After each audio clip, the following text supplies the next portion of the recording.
Bueno, punto número 1. La palabra que obra en el creyente. La palabra que obra en el creyente.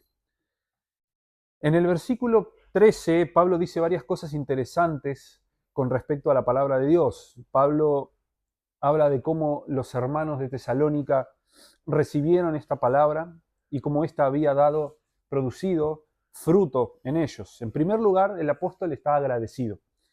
Él y sus acompañantes agradecen día a día la forma en que la palabra fue recibida.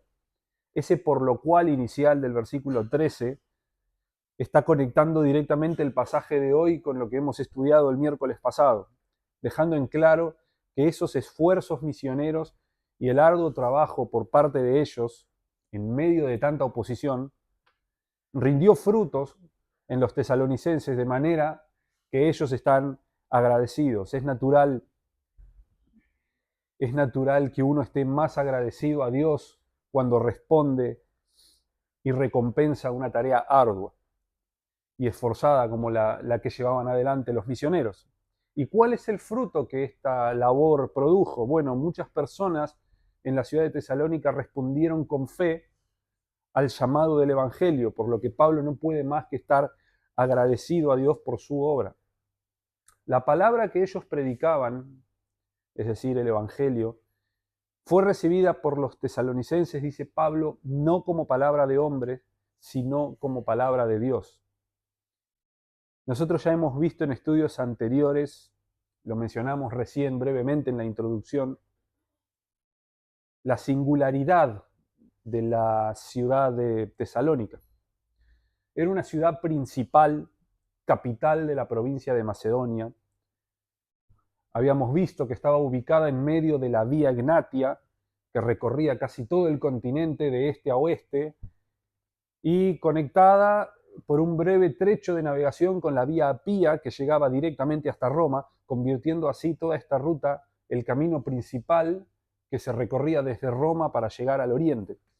También estaba ubicada de camino a Acaya, de manera que era una ciudad multicultural en la que convivían judíos, griegos, romanos. Todas estas cosas ya las hemos visto, pero es interesante pensar desde la perspectiva de los misioneros, llegar a una ciudad así, es correcto asumir que estaría plagada de idolatría y que estarían acostumbrados a recibir todo tipo de promotores de cualquier tipo de religión, filosofía o ideología. Sabemos que vivían griegos, romanos, judíos. La filosofía griega nació 600 años antes de Cristo, de manera que sería correcto asumir que los tesalonicenses estarían acostumbrados a escuchar todo tipo de exposiciones de filosofías humanas. Ellos estaban acostumbrados. Sin embargo, al llegar Pablo y Silas a Tesalónica en Hechos 17, ellos predican el mensaje del Evangelio y esto llamó la atención de muchos en la ciudad. La palabra fue recibida como palabra de Dios por fe y no como palabra de hombres. ¿Cuál fue la palabra que ellos predicaron? Bueno, nosotros dijimos en un estudio previo que la fe que salva es aquella que está puesta en lo que no puede verse y probarse. Es decir, que todo lo que Cristo hizo, que es evidente y puede probarse, puede salvarme a mí hoy y es suficiente.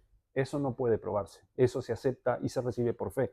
Por lo que Pablo hacía era dar las pruebas necesarias para que los oyentes puedan responder con fe. Hechos 17 dice que Pablo declaraba y exponía por medio de las Escrituras que era necesario que el Cristo padeciese y que resucitara de los muertos y que Jesús era el Cristo. Esa era lo que Pablo hacía, partía desde las Escrituras para demostrar que todo lo que había vivido Cristo, su vida, su muerte y su resurrección, era conforme a las Escrituras. De esta forma, algunos de los judíos creyeron, muchos griegos creyeron, Hechos 17 también dice que muchas mujeres de la nobleza creyeron. Sin embargo, la cuestión no termina aquí, sino que esta palabra que ellos recibieron actúa. Dice Hebreos 4:12, porque la palabra de Dios es viva y eficaz, y más cortante que toda espada de dos filos, y penetra hasta partir el alma y el espíritu, y las coyunturas y los tuétanos, y discierne los pensamientos y las intenciones del corazón. Bueno, ¿de qué manera actúa la palabra de Dios? Voy a leer una serie de versículos. Si quieren acompañarme, son unos cuantos. Santiago 1, 21 y 22.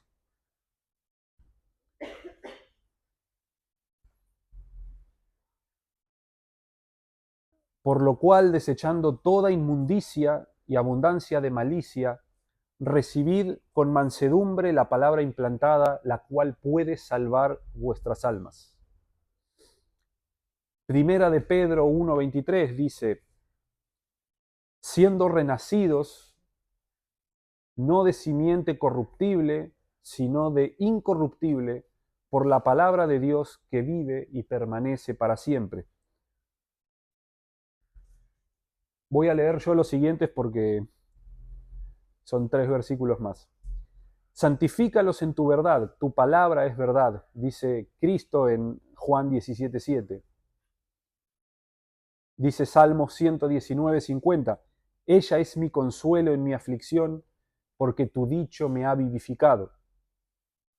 Y Mateo 13:23 dice, mas el que fue sembrado en buena tierra, este es el que oye y entiende la palabra, y da fruto, y produce a 100, a 60 y a 30 por uno. De manera que la palabra de Dios actúa, la palabra de Dios salva, hace renacer, el Espíritu por medio de ella nos santifica, nos consuela y produce fruto.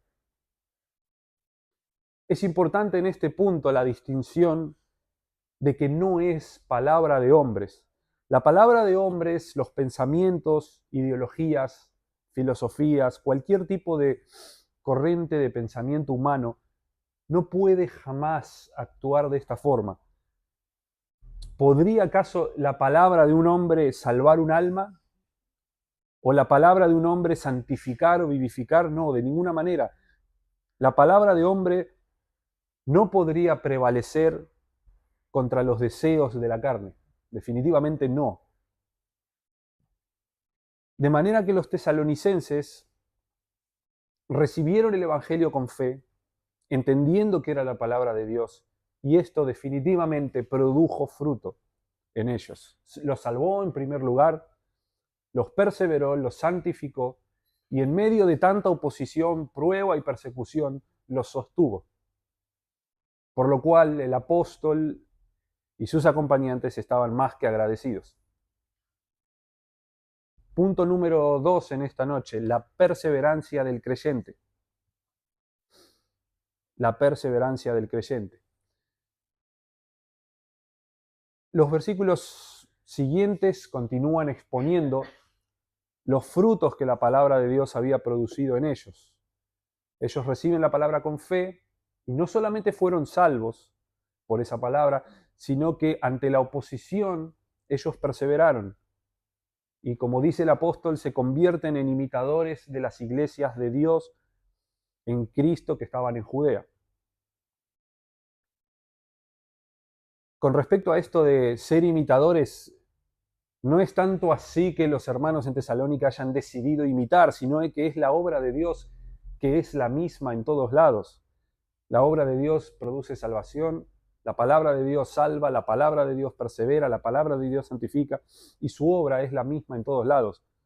De manera que el apóstol estaba viendo en Tesalónica el mismo accionar, la misma obra que en las iglesias de Judea que se habían plantado anteriormente. Los hermanos en Tesalónica quizás sí hayan sido animados por el ejemplo de perseverancia de las iglesias de Judea, a perseverar en medio de la aflicción, pero era Dios el que estaba llevando la misma obra en Tesalónica que en Jerusalén. Luego de que el Espíritu llega en Pentecostés y nace la iglesia, varias congregaciones son plantadas, y para esta época en la que Pablo está escribiendo ya eran iglesias maduras, firmes y experimentadas. Y Pablo relata aquí algunas de las afrentas que han recibido y la oposición que ha recibido la iglesia, pero vamos a centrarnos en eso en el siguiente punto. El punto aquí es que los hermanos de Tesalónica padecían persecución. Así como las iglesias de Judea padecieron persecución por parte de los judíos, ellos estaban padeciendo por parte de sus compatriotas, dice Pablo. Es interesante ver la historia. Nosotros podemos ver en Hechos 17 cómo fueron los judíos los que iniciaron la persecución en Tesalónica. Fueron los judíos que no creían, aquellos quienes iniciaron esta oposición. Estos judíos, dice el texto, tomaron hombres ociosos, hombres malos, juntaron una turba, alborotaron la ciudad y calumniando y acusando falsamente a los hermanos, se lanzaron tras ellos para apedrearlos. El texto muestra cómo ellos arrastran a Jasón, uno de los hermanos, y a varios hermanos más ante las autoridades. Y con respecto a la oposición es interesante que siempre se comportan de la misma manera. Ellos realmente no tienen nada que decir con respecto al Evangelio, con respecto al mensaje en sí, o con respecto a la vida de los creyentes, sino que siempre se ven obligados a tergiversar el mensaje o a inventar o a calumniar para poder acusarlos de algo. En este caso, en Tesalónica, fueron acusados de contravenir los decretos de César. Esta oposición, iniciada en su momento por los judíos, se sostuvo en el tiempo y más personas se oponían. Pablo dice aquí de vuestra propia nación, de manera que ya no eran solamente judíos los que estaban presentando la oposición. ¿Cómo era la persecución? Bueno, cuando hablamos sobre el versículo 9 y vimos todo lo que implicaba el convertirse de los ídolos a Dios, podríamos considerar eso una vez más y fácilmente vamos a ver los distintos tipos de persecución u oposición que experimentaban los hermanos. Abandonar los ídolos para convertirse a Dios implicaba, habíamos visto, abandonar la fe de la familia, abandonar las deidades que tus ancestros habían servido, desechar todo aquello que tu familia y tu entorno considera sagrado, de manera que abandonar a los ídolos para servir a Dios implicaba quedar excluido automáticamente de muchos aspectos de la vida cotidiana. De manera que la persecución, la oposición y la presión no iban a tardar en llegar. Entonces, ¿cómo era la persecución? Bueno, hay varios aspectos. Vamos a basarnos en Hechos 17. Acompáñenme a Hechos 17, vamos a leer algunos versículos allí.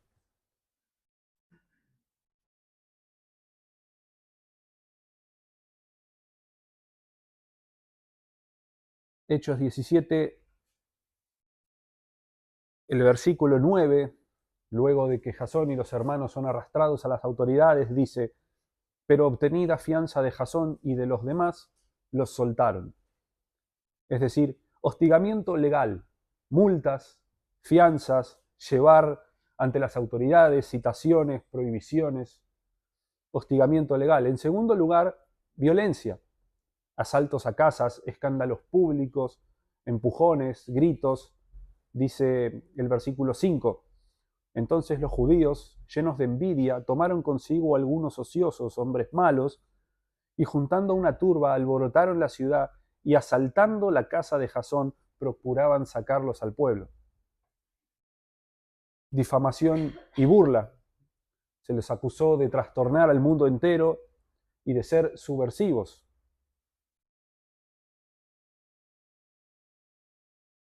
Dice versículos 6 y 7, pero no hallándolos, trajeron a Jasón y a algunos hermanos ante las autoridades de la ciudad gritando: estos que trastornan el mundo entero también han venido acá, a los cuales Jasón ha recibido, y todos estos contravienen los decretos de César diciendo que hay otro rey, Jesús. También presión familiar y comunitaria. Al convertirse de los ídolos, rompían con cultos cívicos o familiares, y eso implicaba tensión en los mismos hogares o en los mismos entornos en los que ellos se desenvolvían. También puede incluir costos económicos. Esto quizás no es exclusivo de la ciudad de Tesalónica, pero nosotros en Hechos 19 vemos cuando Pablo predica en Éfeso. En la ciudad de Éfeso se arma un disturbio bastante grande porque aquellos trabajadores que se dedicaban a la creación de imágenes veían su negocio afectado, temían que por aceptar la fe cristiana las personas dejarían de comprar los ídolos que ellos fabricaban, de manera que se arma un disturbio. Normalmente nosotros cuando pensamos en persecución de la iglesia en los primeros siglos tendemos siempre a pensar en términos de violencia y crueldad. Pero sí también había burla y humillación. Solemos pensar que como ese contexto era en extremo religioso, pagano, pero religioso al fin, las burlas a una religión diferente no tendrían sentido. Quizás la persecución era por otra cosa, pero sí había burla y había humillación. No es el caso de Tesalónica, pero no sé cuántos conocen acá el grafito de Alexámenos. Es un dibujo que se encontró en una pared de una escuela de pajes imperiales en Roma, que según se estimaba era del segundo o tercer siglo, pero estudios más recientes lo fechan entre el 85 y el 95, pocos años después de que Pablo escriba Tesalonicense, unos 20, 30 años. Era en una escuela de pajes imperiales, es decir, donde convivían adolescentes y jóvenes.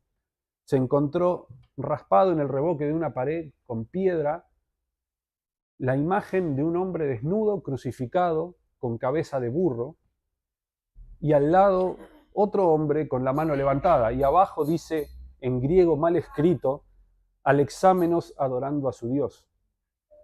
Es quizás el registro más antiguo de una burla cruel a un joven cristiano. De hecho, esto me llevó a investigar más, y en el primer siglo los cristianos eran acusados de adorar a un asno. Así como las deidades egipcias, no sé si vieron que tienen cabezas de animales, bueno, ellos decían que los cristianos adoraban a un dios con cabeza de asno, y era una burla cruel que a los cristianos les pesaba muchísimo en el primer siglo y constantemente tenían que salir a desmentir. Pero bueno, volviendo a los hermanos de Tesalónica, dice el texto en Hechos que muchas mujeres nobles creyeron, por lo que podemos imaginar cómo habrá sido la vida de esas mujeres luego de su conversión en sus hogares. Habrán padecido todo tipo de presiones sociales, eran esposas de magistrados, de principales, de gobernantes, por lo que habrán sufrido todo tipo de presiones sociales y burlas en sus hogares. De manera que la iglesia en Tesalónica padeció persecución. Pero su fe genuina los impulsó a imitar el buen ejemplo de aquellas iglesias que ya habían padecido antes y perseveraban así en la fe. Punto número 3 en esta noche, la oposición de los incrédulos. La oposición de los incrédulos. El versículo 14, Pablo menciona que los tesalonicenses padecieron las mismas cosas que las iglesias de Dios en Cristo padecieron de los judíos. Y aquí expone el accionar de los opositores. A lo largo de todo el Antiguo Testamento, el pueblo de Israel los judíos, se han caracterizado por su rebeldía a Dios. Desde su salida de Egipto hasta el llegar al Mar Rojo, lo vimos el domingo, ellos se quejan con Moisés, deseando volver al país donde habían sido esclavos. Luego murmuran en otra ocasión contra Moisés y con Aarón por no tener que comer en el desierto. Arman un becerro de oro y lo adoran cuando Moisés sube al monte. Luego, en la época de los jueces, el patrón era siempre el mismo: caer en idolatría y adorar a los Baales. Luego piden un rey, desechando el gobierno de Dios. Dios les da un rey, este cae en desobediencia. Y el pueblo cae una y otra vez en idolatría, repetidas veces, en múltiples ocasiones, hasta que Dios los termina castigando con el exilio. Israel no solamente se conforma con eso, sino que mató a sus profetas. Jesús en Mateo da una parábola mostrando el patrón de comportamiento del pueblo de Israel, y les pido que me acompañen a Mateo 21. Mateo capítulo 21, versículos del 33 al 39.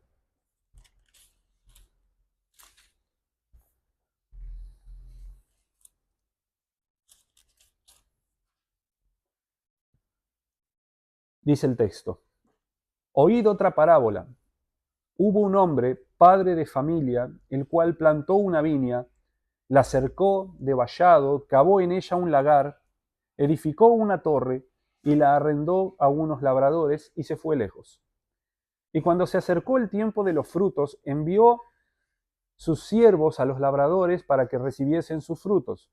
Mas los labradores, tomando a los siervos, a uno golpearon, a otro mataron y a otro apedrearon. Envió de nuevo otros siervos, más que los primeros, e hicieron con ellos de la misma manera. Finalmente les envió a su hijo, diciendo: tendrán respeto a mi hijo.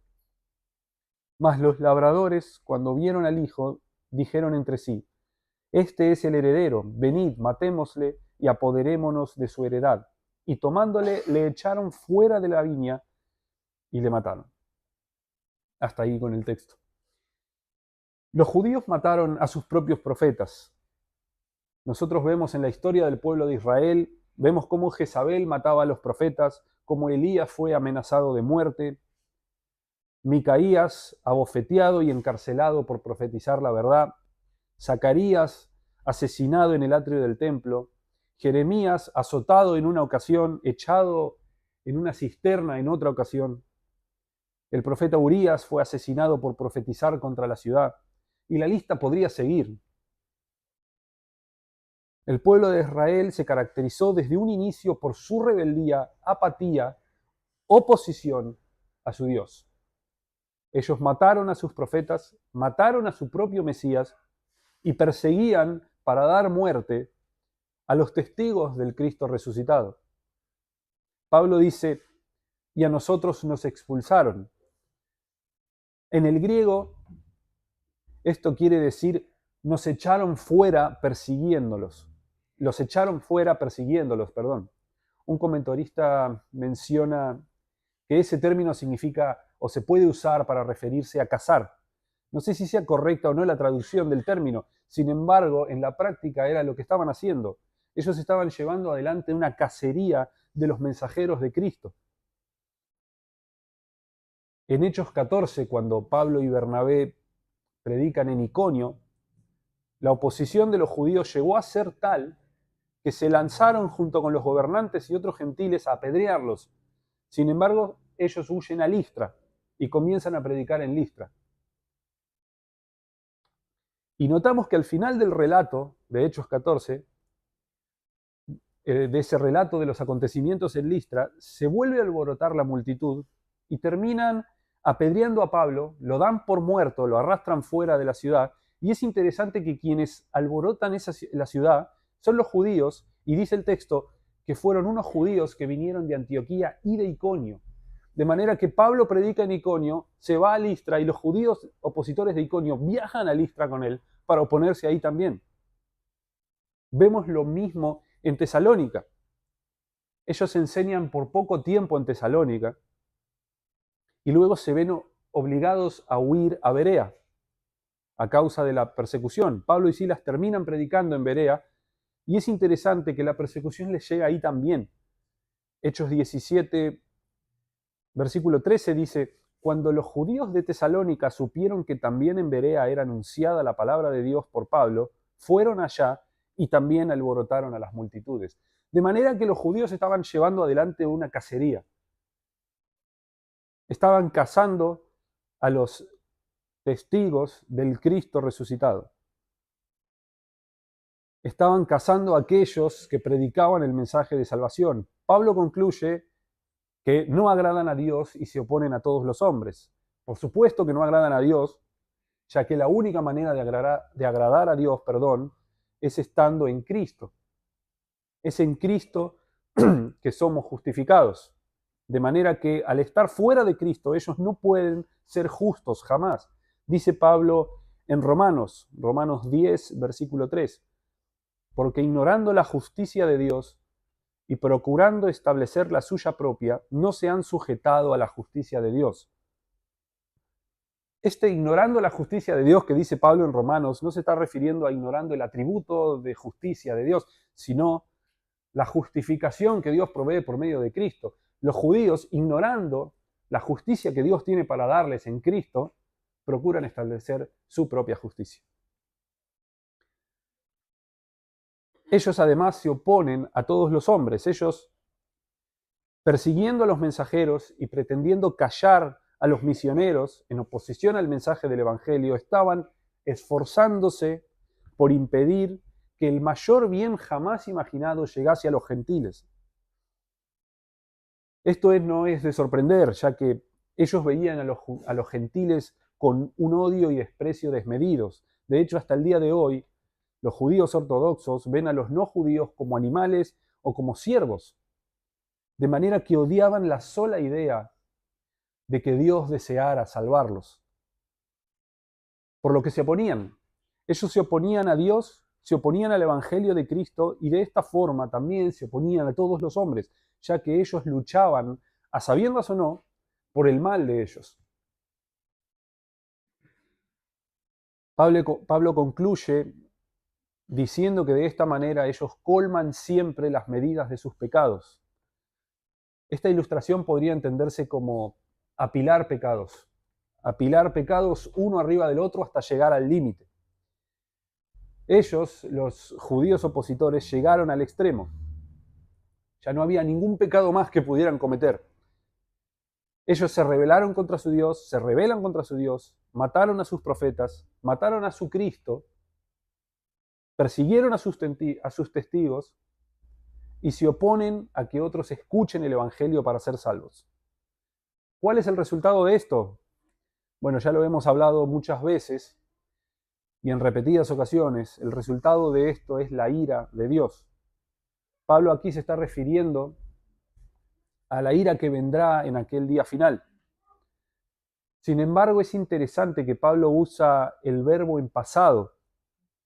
Pablo no dice vendrá sobre ellos la ira, sino vino sobre ellos la ira, demostrando así que ya no hay vuelta atrás para su condición. Así como ellos llevaron sus pecados al límite, Dios les dará su ira hasta el extremo. Ellos recibirán la ira de Dios en su máxima expresión. Y antes de terminar, algunas cosas para concluir. Hemos hablado muchas veces nosotros sobre este día final y todo lo que traerá. Por lo que la pregunta en esta noche es: ¿en qué lado estás?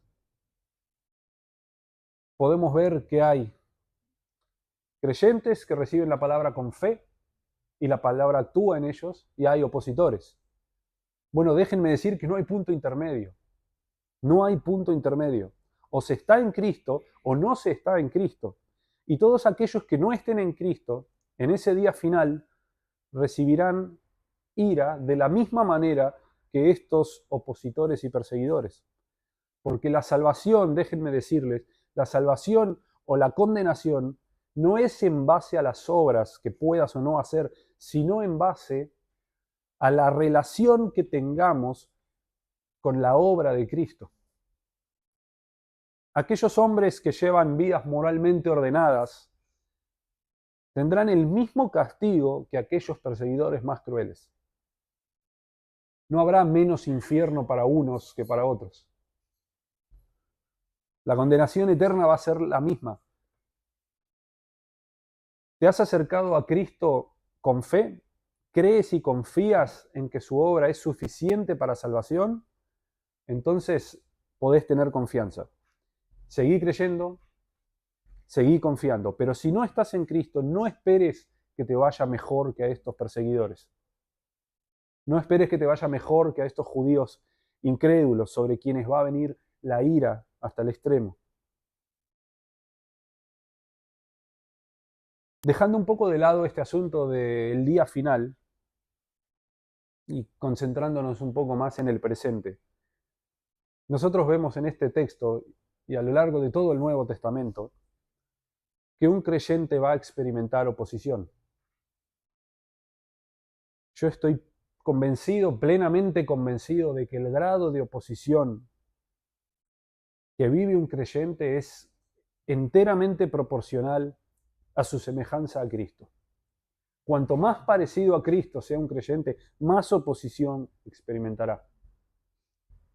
Entonces la pregunta es, ¿qué tanta oposición estamos experimentando en nuestra vida? ¿Estamos experimentando persecución de algún tipo, burla, hostilidad? Si vivimos tranquilamente sin experimentar oposición, en realidad entonces sería tiempo de considerar nuestra posición, porque el creyente, en mayor o en menor medida, siempre va a experimentar oposición. Si estás en Cristo y te cuesta mantenerte firme o te cuesta perseverar, también es momento de considerar. Si te cuesta perseverar, te cuesta mantenerte firme, entonces, ¿qué lugar tiene la palabra de Dios en tu vida? Ya que la firmeza y la perseverancia no vienen nunca de tus propias fuerzas o de la palabra de un hombre, sino que es la palabra de Dios la que actúa en el creyente. De manera que consideremos, si no estás en Cristo, no podés considerarte mejor que aquellos opositores y perseguidores crueles, pues te espera el mismo castigo eterno que ellos. Pero si vienes a Cristo, te acercas a la palabra de Dios que actúa y que salva, y la recibes con fe, hay salvación. ¿Cuál es esta palabra? Bueno, que Cristo, Dios encarnado, vivió una vida perfecta, murió soportando la ira de Dios en lugar del hombre y resucitó de los muertos para perdón de pecados a todo aquel que cree. De manera que si crees y confías en que su obra es suficiente, eres perdonado. Esa es la palabra de Dios. Esa es la palabra de Dios que Pablo predicaba. Y si estás en Cristo, considera cuál es el lugar que tiene la palabra de Dios en tu vida. Consideremos, ¿es la palabra de Dios el centro de nuestra vida? ¿Es la palabra de Dios nuestra prioridad? ¿Es acercarse a su palabra un hábito diario? Si esto no es así, no esperes que esa palabra actúe. Si esto no es así, yo puedo garantizarte que vas a experimentar fracaso tras fracaso en tu lucha con el pecado. Y que en lo que respecta a la firmeza y a la perseverancia, no vas a poder con tus propias fuerzas. De manera que yo les ruego, hermanos, en esta noche, que si no están en Cristo, vayan a Cristo, no esperen más. Y que si están en Cristo, acérquense diariamente a la palabra de Dios y confíen en ella, porque ella definitivamente va a actuar. Vamos a orar. Señor, te damos muchas gracias por tu palabra expuesta en esta noche, Señor. Rogamos que bendigas, Señor, y utilices esta palabra, Señor. Que obres en nosotros, que obres en nuestros corazones, Señor. Sabemos que tu palabra puede actuar, que tiene poder, Señor. Por lo que rogamos que por medio del Espíritu, Señor, tú la uses. Obra en nosotros, Señor. Salva a aquellos que no están en Cristo. Acércanos, Señor, a tu palabra. Acércanos a Cristo, Señor. Bendice, Señor, tu obra en este lugar. Obra, Señor, en medio nuestro. Oramos y rogamos en el nombre de Jesús. Amén.